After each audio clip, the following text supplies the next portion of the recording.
Shalom. Salam sejahtera buat saudara-saudaraku yang terkasih. Kita berjumpa kembali di dalam renungan pagi. Saudara-saudara sekalian, marilah kita mendengar firman Tuhan. Sebelum mendengar firman Tuhan, marilah kita bersama-sama berdoa terlebih dahulu. Bapa kami yang di surga, Bapa yang kami kenal di dalam nama Tuhan Yesus, kami mengucapkan terima kasih atas berkat dan kasih sayang Tuhan di pagi hari ini. Dan boleh kami bangun di pagi hari ini di dalam kondisi sehat, jasmani dan rohani kami. Tuhan yang baik, kami mau mendengar firman-Mu di pagi hari ini. Bukakan hati pikiran kami agar kami mengerti isi firman Tuhan dan melakukannya. Terimalah doa dan sembah kami ini di dalam nama Tuhan Yesus Kristus. Amin. Saudara-saudaraku yang terkasih, renungan di pagi hari ini diambil dari kitab Injil Lukas pasal 10 ayat 33 dengan tema orang Samaria yang murah hati. Lukas pasal 10 ayat 33. Sebab beginilah firman Allah. Lalu datang seorang Samaria yang sedang dalam perjalanan ke tempat itu, dan ketika ia melihat orang itu, tergeraklah hatinya oleh belas kasihan. Demikianlah pembacaan firman Tuhan. Saudaraku yang terkasih di dalam nama Tuhan Yesus Kristus, nats pada pagi hari ini tentang seorang Samaria yang murah hati dengan menolong orang yang dirampok dan dipukul sampai setengah mati. Kita akan membaca dan mendengar kisah itu dari permulaan Lukas pasal 10, dimulai dari ayat 25 sampai dengan ayat 37. Orang Samaria yang murah hati. Pada suatu kali berdirilah seorang ahli Taurat untuk mencobai Yesus. Katanya, "Guru, apa yang harus kuperbuat untuk memperoleh hidup yang kekal?" Jawab Yesus kepadanya, "Apa yang tertulis dalam hukum Taurat? Apa yang kau baca di sana?" Jawab orang itu, "Kasihilah Tuhan Allahmu dengan segenap hatimu dan dengan segenap jiwamu dan dengan segenap kekuatanmu dan dengan segenap akal budimu, dan kasihilah sesamamu manusia seperti dirimu sendiri." Kata Yesus kepadanya, "Jawabmu itu benar. Perbuatlah demikian, maka engkau akan hidup." Tetapi untuk membenarkan dirinya, orang itu berkata kepada Yesus, "Dan siapakah sesama manusia?"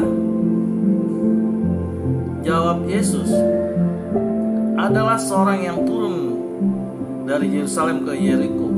Ia jatuh ke tangan penyamun yang bukan saja merampoknya habis-habisan, tapi juga memukulnya.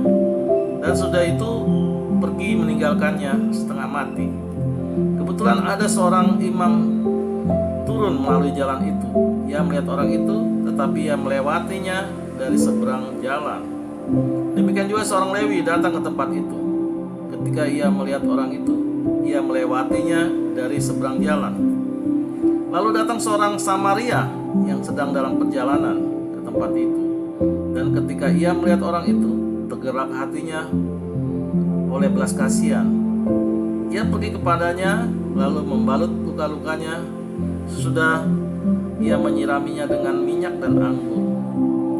Kemudian ia menaikkan orang itu ke atas keledai tunggangannya sendiri, lalu membawanya ke tempat penginapan dan merawatnya. Keesokan harinya ia menyerahkan 2 dinar kepada pemilik penginapan itu. Katanya, "Rawatlah dia, dan jika kau belanjakan lebih dari ini, aku akan menggantinya waktu aku kembali." Siapakah di antara ketiga orang ini menurut pendapatmu adalah sesama manusia dari orang yang jatuh ke tangan penyamun itu? Jawab orang itu, "Orang yang telah menunjukkan belas kasihan kepadanya." Kata Yesus kepadanya, "Pergilah dan perbuatlah demikian." Demikian bacaan firman Tuhan. Setelah mendengar kisah tersebut kita mendapat pembelajaran tentang kasih. Kisah orang Samaria ini sangat populer di dalam kalangan orang Kristen, dan pastinya sudah dibaca dan didengar berulang-ulang. Yang paling mengesankan dari orang Samaria ini adalah gerakan atau tindakan kasihnya yang tanpa prosedur dan bertele-tele dan spontan, yang sungguh menjawab kebutuhan pada saat itu dan di tempat itu. Orang Samaria tidak memikirkan dirinya sendiri, dan ia bersihkan luka orang itu, dibawa ke penginapan, juga membayar seluruh biaya yang harus dikeluarkan untuk menolong sesama manusia yang menderita. Saudaraku, pada pagi hari ini belajar dari kisah orang Samaria yang murah hati. Kita yang terlalu banyak berbicara, terlalu banyak diskusi, pencitraan diri, atau banyak pertimbangan, atau banyak perhitungan. Tuhan Yesus menginginkan kita untuk berbuat baik dimanapun kondisinya dan dimanapun tempatnya. Amin. Tuhan Yesus memberkati. Kita tutup renungan pada pagi hari ini dengan berdoa. Terima kasih Tuhan atas firman-Mu di pagi hari ini. Ajari kami ya Tuhan, agar kami selalu setia dan selalu percaya kepada-Mu dalam menjalani kehidupan dan aktivitas kami sepanjang hari ini. Dengarlah doa dan sembah kami ini di dalam nama Tuhan Yesus Kristus. Amin. Saudara-saudara yang terkasih, marilah kita selalu mengucapkan syukur di dalam hidup ini, dan kita percaya renungan pagi hari ini menjadi sumber berkat dan sumber kasih untuk kita. Shalom.